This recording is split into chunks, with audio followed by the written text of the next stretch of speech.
बिस्मिल्लाहिर्रहमानिर्रहीम। अस्सलाम वालेकुम दोस्तों, मैं हूं शाहिद नईम और रिएक्ट जेएस की एक नई वीडियो के साथ हाजिर खिदमत हैं। दोस्तों, आज की वीडियो में हम देखेंगे कि रिएक्ट जेएस के अंदर यूज़ ट्रांजिशन हुक क्या होती है, इसका क्या काम है। इसको हम बहुत जल्द देखेंगे, लेकिन इससे पहले कि हम अपनी वीडियो का आगाज़ करें, तमाम वो दोस्त जो इस चैनल पर नए हैं उनसे गुजारिश है कि अगर अभी तक आपने हमारे चैनल को सब्सक्राइब नहीं किया तो चैनल को सब्सक्राइब कर लीजिए और उसके साथ नज़र आने वाले बेल के आइकन पर क्लिक करना मत भूलें। इससे ये होगा कि हमारा एक लॉन्ग टर्म रिलेशनशिप एस्टेब्लिश हो जाएगा। जब भी हम कोई नई वीडियो अपलोड करेंगे आपको उसका नोटिफिकेशन मिलेगा और आप उससे भरपूर फायदा हासिल कर सकेंगे। अब बगैर ताखिर के चलते हैं कंप्यूटर की स्क्रीन पर और आज की वीडियो का आगाज करते हैं।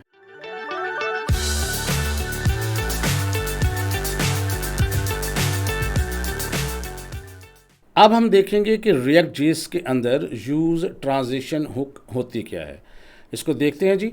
सबसे पहले हम देखेंगे what is use transition. The use transition hook in React JS is a build in hook. ये पहले से इसके अंदर मौजूद होती है, यानी कोई थर्ड पार्टी इसको फ्राहम नहीं करती, बल्कि रिएक्ट के अंदर ही होती है। इंट्रोड्यूस्ड इन रिएक्ट 18, और ये याद रखना है कि ये रिएक्ट 18 में इंट्रोड्यूस करवाई गई थी, इससे पहले नहीं थी। Is used to make your app feel more responsive. ये आपकी ऐप यानी यूआई डिज़ाइन को मोर रिस्पॉन्सिव यानी रिस्पॉन्सिव बनाने के काम आती है। कैसे? By allowing you to mark certain state update as non urgent low priority. अगर आपको यहाँ समझ नहीं आई तो मैं आपको अभी आसानी से समझा देता हूँ, बिल्कुल परेशान ना हो। लेकिन ये करती क्या है कि बाज़ औक़ात स्टेट को अपडेट करती है लो प्रायोरिटी पे, और इसका क्या फ़ायदा होता है, किस तरह और क्यों करते हैं, मैं अभी आपको समझा देता हूँ। लेकिन उससे पहले मैं अगर आपको एक दफ़ा दिखा दूँ तो वो ज़्यादा बेहतर रहेगा। हम आपको दिखाते हैं कि ये यूज़ कहाँ होती है और क्या करते हैं इससे। तो यहाँ स्क्रीन पर मैंने एक छोटा सा बटन बना के रखा हुआ है जिसके अंदर सबमिट लिखा हुआ है।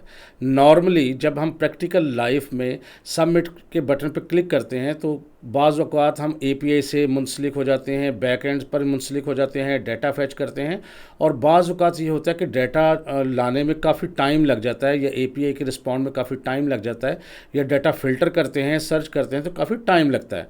उस दौरान ये चीज़ फ्रीज़ हो जाती है, यानी रुक जाता है अमल। लेकिन अगर आप यूज़र को दिखाना चाहें कि नहीं भाई वेट करना है आपने, तो आपने देखा होगा कि आपको इस किस्म की कंडीशन का सामना करना पड़ा होगा। मैं सबमिट के बटन पर क्लिक करता हूँ तो देखिएगा क्या होता है। जो ही मैंने क्लिक किया बटन डिसेबल हो गया, लेकिन एक लोडिंग का देखें व्हील सा चलना शुरू हो गया। इट मीन्स कि आपको वेट करना है। यानी ये किससे हुआ? ये आपने इंटरेक्टिव बनाया है एक यूआई को, यानी कि यूज़र के साथ इंटरेक्ट रखा है, कनेक्शन रखा है कि उससे पता है कि मैंने वेट करना है, क्योंकि बाज़ औक़ात काफ़ी रश की वजह से टाइम लग जाता है। दोबारा देखिए, मैं जो ही सबमिट के बटन पर क्लिक करूँगा एक तो बटन डिसेबल हो जाएगा और दूसरा लोडिंग का ऑप्शन जो है वो नज़र आना शुरू हो जाएगा। ये यूज़ ट्रांजिशन हुक की वजह से हम कर सकते हैं। देखिएगा, मैं सबमिट के बटन पर क्लिक करता हूँ तो ये 5-6 सेकंड के लिए यहाँ रुकता है, लोडिंग का ऑप्शन देता है और दोबारा वापस आ जाएगा। ये देखें, ये प्रोसेस जो है ये हम यूज़ ट्रांजिशन के ज़रिए कर सकते हैं। तो इसको पहले दोबारा समझ लेते हैं और फिर इसको करके देखते हैं कि हम कर कैसे सकते हैं। तो मुझे उम्मीद है यूज़ ट्रांजिशन का इस्तेमाल क्या है आपको समझ आ गई होगी। इसको थोड़ा सा मज़ीद एक्सप्लेन करते हैं, व्हाई इट इज़ यूज। ये इस्तेमाल क्यों होता है? Normally when you update state in React के अंदर जब हम स्टेट को अपडेट करते हैं तो बाज़ औक़ात बहुत ज़्यादा स्टेट होती हैं, बहुत ज़्यादा कॉम्प्लेक्स काम हो जाता है, तो चीज़ें जो हैं वो फ्रीज़ हो जाती हैं। तो यहाँ देखें, all updates are treated as urgent. तो जितने भी काम होते हैं रिएक्ट उसको बाय डिफ़ॉल्ट अर्जेंट यानी फ़ौरन करना है उसको डिक्लेयर करती है। If the update involve something heavy, और जब ये काम बहुत हैवी हो जाए, जैसे कि लाइक फ़िल्टरिंग है लार्ज लिस्ट, बहुत बड़ी लिस्ट है, हज़ारों लाखों में है, तो उसमें थोड़ा टाइम कंज्यूम होगा। रेंडरिंग कॉम्प्लेक्स यूआई, या बहुत ज़्यादा जिसमें कॉम्प्लिकेशंस हैं यूआई में, उसको रेंडर करना हो तो ज़ाहिर टाइम लगता है। द इंटरफेस में फ्रीज़ फॉर ए मोमेंट, तो फिर एक वक्त के लिए, एक लम्हे के लिए आपका सारा कुछ तो रुक जाएगा और यूज़र परेशान हो जाएगा ये क्या हो रहा है। तो फिर आप क्या कर सकते हैं? Use transition solve this by splitting update into 2 types. तो यूज़ ट्रांजिशंस क्या करता है? आपकी इस किस्म की चीज़ों को 2 हिस्सों में तकसीम कर देता है। कैसे? अर्जेंट अपडेट्स, कुछ तो वो अर्जेंट अपडेट कर देता है, यानी things like typing, clicking button, select options should update instantly. तो यानी कि जो चीज़ें क्लिक करना हो बटन पर, कोई ऑप्शन सेलेक्ट करना तो वो तो फ़ौरन से आपको वो दिखा देगा। लेकिन ट्रांजिशन में क्या करेगा? वो नॉन अर्जेंट चीज़ें शो कर देगा जिस पर टाइम लगना है। क्या करेगा? Updates things like rendering a big list, running filters और heavy UI work can be delayed slightly, तो ये इसको डिले कर सकता है और उस दौरान आप उसको लोडर जो है वो शो कर सकते हैं। तो अभी आपने देखा भी है कि हम उसको कैसे शो कर सकते हैं, बहुत आसान है, आप इसको करके देखेंगे तो आप इंजॉय करेंगे। आप थोड़ा सा मज़ीद इसमें देख लेते हैं कि इसका सिंटैक्स क्या होना है। इसको आपने गौर से याद रखना है, अगर आपने सिंटैक्स को गौर से याद ना रखा तो फिर आगे चल के आपको कॉम्प्लिकेशन आएगी। सिंटैक्स में क्या होता है, कॉन्स्ट लिखते हैं बिल्कुल उस तरह जिस तरह हम एक स्टेट डिक्लेयर करते हैं, बिल्कुल उसी तरह से, लेकिन इसमें पहले है इज़ पेंडिंग, और ये इज़ पेंडिंग जो है एक स्टेट है और नॉर्मली इसमें ट्रू या फॉल्स ही आता है, लेकिन ये ज़रूरी नहीं कि इज़ पेंडिंग हो, आप सिर्फ पेंडिंग रख सकते हैं या कुछ और भी रख सकते हैं। उसके बाद कॉमा डाल के स्टार्ट ट्रांजिशन, ये एक कॉल बैक फंक्शन है, यानी एक फंक्शन के अंदर जब हम फंक्शन कॉल करते हैं तो उसे कॉल बैक फंक्शन कहते हैं। उसके बाद हम लिखते हैं यूज़ ट्रांजिशन और ब्रैकेट्स वगैरह में डाल देते हैं। अब इसमें इज़ पेंडिंग क्या है, ट्रू, इसमें ट्रू आ जाएगा while react is processing the transition, यानी बाय डिफ़ॉल्ट तो इसमें फॉल्स होता है, यानी ये जो इज़ पेंडिंग है बाय डिफ़ॉल्ट इसमें होता है फॉल्स, लेकिन जब ये प्रोसेस कर रहा होगा तो इसमें ट्रू आ जाएगा। और इसको चेक कर सकते हैं कि जब ये ट्रू होगा तो ये काम करे, फॉल्स होगा तो ये काम करे, इसको चेक करेंगे। स्टार्ट ट्रांजिशन ये क्या करता है, ये कॉल बैक फंक्शन है। Wrap the non urgent update inside the function, और जो चीज़ें नॉन अर्जेंट होंगी, जब बाहर से लेनी होंगी या फिल्टर करनी होंगी तो फिर उसके अंदर हम उसको रखते हैं। तो ये दो चीज़ें याद रखनी है, एक इज़ पेंडिंग आएगा इसमें जिसमें ट्रू या फॉल्स आएगा, और बाय डिफ़ॉल्ट इसमें शुरू में फॉल्स ही होता है, और ट्रू सिर्फ उस वक्त होता है जब हम प्रोसेसिंग कर रहे होते हैं। और स्टार्ट ट्रांजिशन वो फंक्शन है जिसके अंदर हमने सारा प्रोसेस करना होता है। अब इसको कैसे करेंगे ये देखते हैं, लेकिन छोटी सी एक चीज़ आपके जहन में और भी आ सकती है कि अभी हमने कुछ पिछली वीडियो में ही हमने देखा था कि यूज़ फॉर्म स्टेटस भी एक हुक थी, वो इससे कुछ मिलती जुलती थी जहाँ बटन डिसेबल होता था। थोड़ा सा मैं आपको फ़र्क भी बता दूँ, इसलिए बताना ज़रूरी है कि बाज़ औक़ात इंटरव्यूज़ में पूछा जाता है। तो सबसे पहले इसमें याद रखिएगा दोनों का पर्पज़ मुख्तलिफ है। यूज़ ट्रांजेक्शन का पर्पज़ क्या है कि handle non urgent state update to keep the UI responsive, ये यूआई को रिस्पॉन्सिव रखती है और नॉन अर्जेंट चीज़ों को हैंडल करती है। Track the status of form submission in the server components, और जब यूज़ फॉर्म स्टेटस सिर्फ उसी वक्त ही इस्तेमाल हो सकती है जब आपने कहीं कोई फॉर्म इस्तेमाल किया होगा। याद रखिएगा कि जब हमारा यूज़ ट्रांजेक्शन है वो क्लाइंट साइड को डील करता है, और जो यूज़ फॉर्म स्टेटस है वो आपके सर्वर साइड को बैक एंड पे डील करता है, क्योंकि फॉर्म जो बैक एंड पे डील होना होता है। इसी तरह इसके सिंटैक्स में इज़ पेंडिंग और स्टार्ट ट्रांजेक्शन है, अभी हमने देखा है, जबकि उसके अंदर पेंडिंग, डाटा, मेथड, इस तरह की चीज़ें इस्तेमाल होती हैं। इसी तरह इज़ पेंडिंग और पेंडिंग में क्या है, बूलियन टाइप है, इसमें ट्रू या फॉल्स आता है। और यूज़ फॉर्म स्टेटस में क्या आता है कि उसमें true while the form is submitting, उसमें ट्रू आता है। याद रखें इसमें भी शुरू में फॉल्स होता है और जब प्रोसेस करते हैं तो ट्रू आता है, उसमें भी शुरू में फॉल्स होता है, जब फॉर्म सबमिट हो रहा होता है तो फिर उसमें भी ट्रू आ जाता है। ये थोड़ी सी चीज़ें कॉमन है। Use cases, filtering large list किस जगह इस्तेमाल होता है, अगर आपने यूज़ ट्रांजैक्शन जो है, अगर आपने लार्ज कोई लिस्ट फिल्टर करनी हो, रेंडर करने हो, चार्ट्स, हैवी यूआई अपडेट्स करनी हो, तो फिर आपको यूज़ ट्रांजैक्शन इस्तेमाल होती हैं। लेकिन जब आपने सबमिट का बटन डिसेबल करना हो फॉर्म सबमिट करते हुए तो फिर ये इस्तेमाल होती है यूज़ फॉर्म स्टेटस। इसी तरह एग्जाम्पल सिनेरियो में क्या है, typing into the search box while filtering 1000 of items. Use transaction कहाँ इस्तेमाल होता है, जब अपने 1000 ऑफ आइटम में से कुछ चीज़ सर्च करनी है तो वहाँ पर इस्तेमाल होगा। और जो यूज़ फॉर्म स्टेटस है, showing a loader on the submit button while form send data to the server, और यहाँ पर आप लोडर तब आप दिखा सकते हैं जब आपका जो बटन है क्लिक होता है और डाटा जो है आप ट्रैवल करवाते हैं सर्वर की तरफ। याद रखें बस दो मोटे मोटे फ़र्क हैं। नंबर 1 कि यूज़ ट्रांजेक्शन जो है वो क्लाइंट साइड को डील करती है और use form status server side को डील करती है। यूज़ ट्रांजेक्शन आपकी लिस्ट को या डाटे को फ़िल्टर करती है या सर्च करती है, और यूज़ फॉर्म हमेशा फॉर्म को ही डील करती है।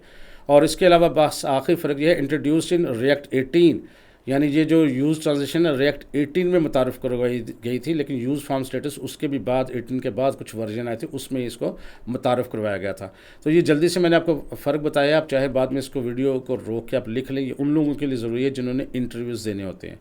अब प्रैक्टिकल लाइफ के लिए हम चलते हैं सीधे VS कोड एडिटर के अंदर, इसको करके देखते हैं। तो VS कोड एडिटर के अंदर हम पहुंच चुके हैं और यहाँ पर हमने खोल रखी है app.jsx का कंपोनेंट।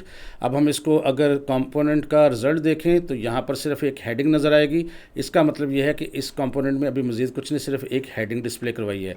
तो जल्दी से हम एक नया कंपोनेंट बनाते हैं। SRC के फोल्डर के ऊपर राइट क्लिक करके न्यू फाइल पर क्लिक करते हैं और इसका नाम मैं रख देता हूँ loader.jsx। एंटर प्रेस किया, इसके अंदर कोडिंग करते हैं RFCE करके, और ये जो डिव है इसके अंदर मैं एक और हेडिंग ले लेता हूँ जल्दी से। यहाँ पे और H1 हेडिंग ले लेता हूँ जी, और इसके अंदर लिख देता हूँ मैं use transition hook in React.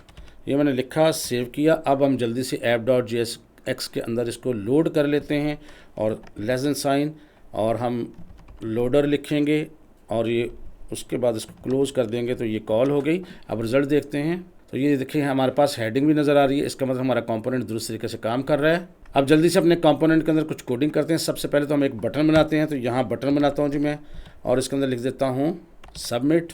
तो ये बटन बन गया। अब हम चाहते हैं कि जब बटन पर क्लिक किया जाए तो कोई फंक्शन रन हो, तो जल्दी से एक फंक्शन बना लेते हैं। तो यहाँ रिटर्न से ऊपर एक मैं फंक्शन बना लेता हूँ, इसका नाम रख लेता हूँ हैंडल यूआई। ये मैंने फंक्शन बना लिया जी, और करली ब्रैकेट के अंदर हम जो भी कोड लिखेंगे वो ज़ाहिर है रन होगा। वक्ती तौर पे मैं सिर्फ कोड यहाँ लिख देता हूँ अलर्ट फंक्शन कॉल्ड, मैंने इसके अंदर लिख दिया है।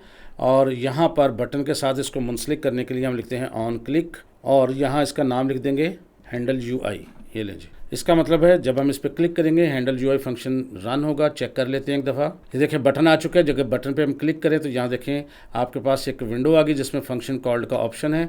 इसका मतलब हमारा ये फंक्शन प्रॉपर तरीके से कॉल हो रहा है। अब हम चाहते ये हैं कि जब हम इसको कॉल करें तो ज़ाहिर है एपीआई को कॉल करें या लंबा काम करना तो थोड़ा सा टाइम लगता है। हम चाहते हैं कि ये जो अलर्ट आ रहा है ये थोड़ा टाइम के बाद आए, तो हम क्या करते हैं इसमें टाइम आउट ले लेते हैं। और उसके लिए आपको याद होगा कि हम यहाँ पर न्यू प्रॉमिस डिक्लेयर कर सकते हैं। मैं यहाँ लिखता हूँ न्यू प्रॉमिस, और इसके अंदर पहले रिजॉल्व का ऑप्शन आता है, RES लिख लेता हूँ मैं, और उसके आगे यहाँ पर एक हम फंक्शन कॉल करते हैं, उसका नाम है सेट टाइम आउट। और उसके अंदर दो ऑप्शन होते हैं रिजॉल्व कॉमा, जितने सेकंड का आपने गैप देना हो उतने 1000 लिखने हैं। मैं 2 सेकंड का देता हूँ, 2000 में लिख देता हूँ। इसका मतलब 2000 का जो है वो वक्फ़ा आएगा, लेकिन ऐसे नहीं आएगा। जब वक्फ़ा लेना हो तो इसके पीछे हमें लिखना पड़ता है अवेट, और जब अवेट लिखना पड़ता है तो फंक्शन को असिंक बनाना पड़ता है। तो यहाँ शुरू में लिखेंगे असिंक। तो अब हम देखते हैं कि क्या 2 सेकंड का वक्फ़ा होता है, चेक करते हैं। ये देखें जी, अब मैं सबमिट के बटन पर क्लिक करता हूँ तो ये देखें अब थोड़ा सा वक्फ़ा आएगा, और उसके बाद यहाँ पर आपके सामने यहाँ पर ये फंक्शन का ऑप्शन आ गया। दोबारा देखें, सबमिट के बटन पर क्लिक करने से फ़ौरन रिज़ल्ट नहीं आएगा बल्कि 2 सेकंड का इंतज़ार आएगा। ये देखिएगा, ये देखें, और 2 सेकंड के बाद ये रन हुआ है। अब हम चाहते हैं कि ये वक्फ़ा तो आ रहा है, लेकिन जब ये वक्फ़ा आए तो फिर हमारा लोडर भी तो चलना चाहिए। अब बारी आएगी यूज़ ट्रांजिशन हुक की। उसको कैसे यूज़ करना है उसको देख लेते हैं। अब यूज़ ट्रांजिशन हुक आपने कैसे इस्तेमाल करनी है, आपने ये करना है कि ऊपर यहाँ पर सबसे पहले तो इसको डिक्लेयर करना है। डिक्लेयर कैसे करना है, आपने लिखना है कॉन्स्ट, और उसके बाद बड़ी ब्रैकेट के अंदर लिखना है इज़ पेंडिंग कॉमा, उसके आगे लिखेंगे स्टार्ट ट्रांजिशन, और ये कॉल बैक फंक्शन है। अगर मैं आपको दोबारा याद कराऊँ तो यहाँ पर देखिएगा, इसका सिंटैक्स दोबारा गौर से देखें।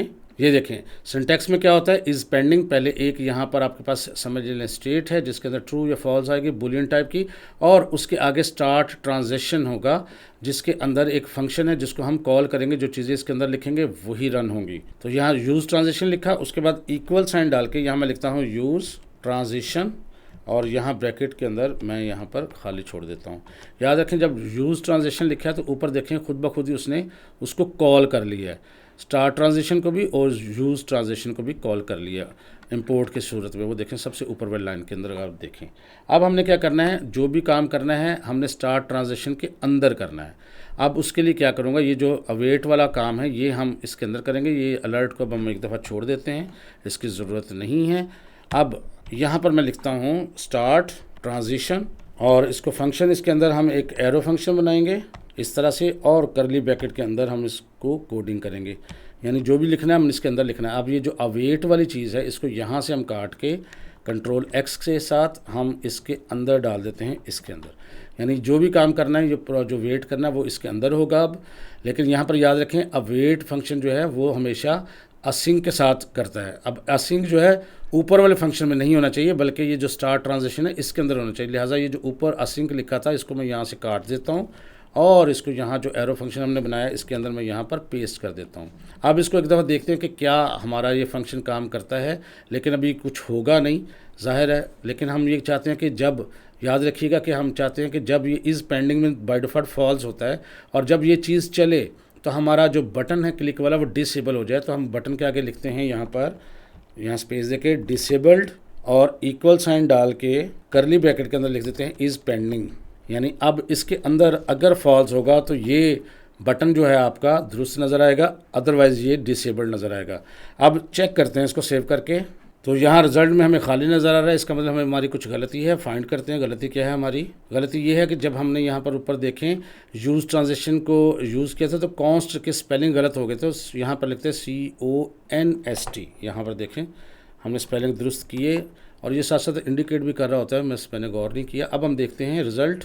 अब यहाँ पर देखें आपके सामने बटन आ रहा है। अगर मैं इस पर क्लिक करूँगा देखिएगा तो ये डिसेबल हो गया 2 सेकंड के लिए और यहाँ पर देखें दोबारा वापस आ गया। इसका मतलब है जब हमने क्लिक किया है तो ये रन करना शुरू कर दिया उस फंक्शन को, और चूंकि उसके अंदर टाइम 2 सेकंड का था तो यहाँ पर देखें क्लिक करें 2 सेकंड के लिए ये डिसेबल हुआ है और दोबारा जब ख़त्म हो गया टाइम तो फिर दोबारा यहाँ पर ये सही हो गया। अब हम चाहते हैं कि जब ये डिसेबल हो तो यहाँ पर कोई लोडर भी आए। उसके लिए क्या करना है, पहले तो इसका थोड़ा टाइम बढ़ा देता हूँ मैं। 2 सेकंड की बजाय यहाँ पर मैं आपको कर देता हूँ जी 5 सेकंड, 5000 कर देता हूँ। अब हमने लोडर कैसे लेके आना है उसके लिए अब जल्दी से एक दफ़ा चलते हैं गूगल पर। तो गूगल पर आकर आप यहाँ पर पिक्चर्स भी सर्च कर सकते हैं। जैसे यहाँ पर लिख सकते हैं आप लोडिंग GIF जो, और यहाँ इमेजेस पे क्लिक कर सकते हैं। GIF वो इमेजेस होते हैं जिनके अंदर मूवमेंट होती है यानी एनिमेशन होती है। तो यहाँ से भी ले सकते हैं, लेकिन बाज़ औक़ात यहाँ से कुछ कॉपीराइट के इश्यूज़ आ जाते हैं। तो मैं आपको एक वेबसाइट बता देता हूँ, आपने वहाँ चले जाना है। बेशक आप गूगल में ही लिख दें गिफ ये बेशक लिख दें। अब आपको यहाँ पर एक वेबसाइट मिलेगी, आल पे क्लिक किया, ये देखें। आप डायरेक्ट वेबसाइट का नाम भी लिख सकते हैं giphy.com। अब इसके अंदर सर्च करेंगे आप लोडिंग, ये फ्री आपको गिफ्ट दे देता है। तो यहाँ पर देखिए काफ़ी सारे ये आपके सामने आ गए हैं जो मूवमेंट कर रहे हैं, सारा कुछ जो मर्ज़ी आप इस्तेमाल कर लें। ये देखिए काफ़ी सारे हैं। चलिए हम ये वाला ले लेते हैं, इस पर मैं क्लिक करता हूँ, ये आपके सामने आ जाएगा। आप चाहें तो इसको डाउनलोड भी कर सकते हैं, लेकिन हम ऐसा करते हैं डाउनलोड नहीं करते, जस्ट इसका URL इस्तेमाल कर लेते हैं। अब उसके लिए आप क्या करना है, राइट क्लिक करना है और यहाँ पर open image in new tab पे क्लिक करें। इमेज आपका न्यू टैब में ओपन हो जाएगा। ऊपर जो आपको नज़र आ रहा है URL, आप उसको क्लिक करके सेलेक्ट करके Ctrl+C से या राइट क्लिक करके कॉपी करके सिलेक्ट कर लें। अब दोबारा हम VS कोड एडिटर में जाएंगे। अब हम चाहते हैं कि बटन से ऊपर हमारा ये इमेज डिस्प्ले हो, तो उसके लिए क्या करेंगे, बटन से ऊपर जगह बनाकर यहाँ मैं लिखता हूँ जी, थोड़ा सा फासला लेता हूँ, IMG, ये ज़ाहिर आपको पता है इमेज लाने के लिए होता है। और SRC के अंदर मैं पेस्ट कर दूंगा वो URL जो भी हमने कॉपी किया है। मैं Ctrl+V से पेस्ट किया, काफ़ी लंबा हो गया। Alt+Z करके आप इसको छोटी स्क्रीन पर ला सकते हैं। और आपको पता है व्यू के अंदर यहाँ पर वर्ड वार्प होता है, Alt+Z इसका शॉर्टकट है, जिसके ज़रिए आप फिर कोड एक इस तरह डिवाइड कर सकते हैं। अब हम इसको एक दफ़ा सेव करके रिज़ल्ट देखते हैं। अब यहाँ देखें हमारा लोड तो हो रहा है इमेज, लेकिन ये तो हमारे बटन पे क्लिक करने के साथ मुंसलिक नहीं है, बस लोड ही हो रहा है। लेकिन हम चाहते हैं कि जब हम बटन पे क्लिक करें, ये देखें बटन डिसेबल था तो तब ये चले, अदरवाइज़ ना चले। अब इसको कैसे करना है, एक तो काम ये करते हैं, इसका साइज़ थोड़ा सा छोटा करता हूँ। तो यहाँ इसके अंदर स्टाइलिंग कर देते हैं। मैं लिखता हूँ स्टाइल और इसके अंदर करली ब्रैकेट के अंदर मज़ीद लिख देता हूँ विड्थ, और यहाँ पर इसकी विड्थ मैं कर देता हूँ कि 150 पिक्सल्स कर देता हूँ, थोड़ा छोटा करते हैं। अब हम चाहते हैं कि इसके अंदर जब ये ट्रू हो, यानी इज़ पेंडिंग के अंदर बाय डिफ़ॉल्ट फॉल्स होता है, अगर इसके अंदर ट्रू आए तो ये इमेज डिस्प्ले हो। तो यहाँ पर हम क्या करेंगे, यहाँ पर हम सबसे पहले करली ब्रैकेट लेंगे, क्योंकि जब हमने लिखना हो JS का कोड यानी जावास्क्रिप्ट का कोड तो हमें करली ब्रैकेट में लिखना पड़ता है। और इस इमेज को भी मैं काट के इसके अंदर ले आऊँगा या ब्रैकेट को नीचे ले आता हूँ। यहाँ पर इस ब्रैकेट जो है करली ब्रैकेट, इसको मैं इमेज के बाद ले आता हूँ और थोड़ा सा इसको ऊपर ले आते हैं ऐसे, और बटन से ऊपर ला के इसको मैं यहाँ पर क्लोज़ कर रहा हूँ। ठीक है जी। अब हमने इसका और एक दफ़ा राइट क्लिक करके आप यहाँ पर फॉर्मेट डॉक्यूमेंट भी कर लें। अब यहाँ पर हमने लिखना है, इसको गौर कीजिएगा, इज़ पेंडिंग, यानी ये जो इज़ पेंडिंग है या तो इसमें ट्रू होगा या फॉल्स होगा, और क्वेश्चन साइन, यानी अगर इसमें ट्रू होगा तो ये इमेज आएगा, और यहाँ आखिर पे मैं आगे डालता हूँ कॉलन और नल, अदरवाइज इसमें नल आ जाए। अब इसको सेव करके रिज़ल्ट देखते हैं। अब देखें जी, अब आपका इमेज नज़र नहीं आ रहा, लेकिन जो ही मैं सबमिट के बटन पे क्लिक करता हूँ तो ये देखें लोडिंग का ऑप्शन आएगा और 5 सेकंड तक ये आता रहेगा। ये देखें लोडिंग का ऑप्शन, ये बिल्कुल जिस तरह प्रोफेशनल साइट्स पे होता है बिल्कुल उसी तरह से। अगर आप चाहते हैं बटन, यह दोबारा देखें बटन थोड़ा साइड पे हो रहा है, तो आप एक BR टैग दे के इसको अपनी जगह पर रख सकते हैं। ये देखें, उसको दे के दिखा भी देता हूँ मैं आपको। यहाँ देखें बटन से ऊपर एक दफ़ा BR का टैग दे दें ताकि एक खाली रो आ जाए। अब हम देखते हैं ये देखिए जी, अब देखिए 5 सेकंड के लिए बटन डिसेबल होगा, क्लिक करता हूँ और आपका ये लोडिंग का ऑप्शन आ गया और 5 सेकंड के बाद जो है वो बटन दोबारा अनेबल हो जाएगा। इसका मतलब है कि आपका काम हो गया है। ये आप यूज़र को अपने साथ मुंसलिक रखने के लिए, जोड़ने के लिए, ताकि यूआई जो है आपका फ्रीज़ नज़र ना आए और यूज़र को पता ही नहीं चले कि हो क्या रहा है। आप उसको अपने साथ जोड़े रखते हैं कि उसको पता लगे कि यहाँ पर वेट करना है। तो ये होता है काम यूज़ ट्रांजिशन हुक का। मुझे उम्मीद है आपको इसकी समझ आ गई होगी। अगर वीडियो अच्छी लगी है तो इसको लाइक कीजिए और शेयर कीजिए, और अगर अभी तक आपने हमारे चैनल को सब्सक्राइब नहीं किया तो चैनल को सब्सक्राइब भी कर लीजिए। इसके साथ साथ अगर आपके जहन में कोई क्वेश्चन हो तो कमेंट करके ज़रूर पूछें, हम रिप्लाई करने की भी कोशिश करेंगे। मैं उम्मीद करता हूँ आपने इसको एंजॉय किया होगा। इंशाअल्लाह ताला दोबारा मुलाकात होगी कुछ नई चीज़ों के साथ। तब तक के लिए इजाज़त दीजिए। अल्लाह हाफिज़।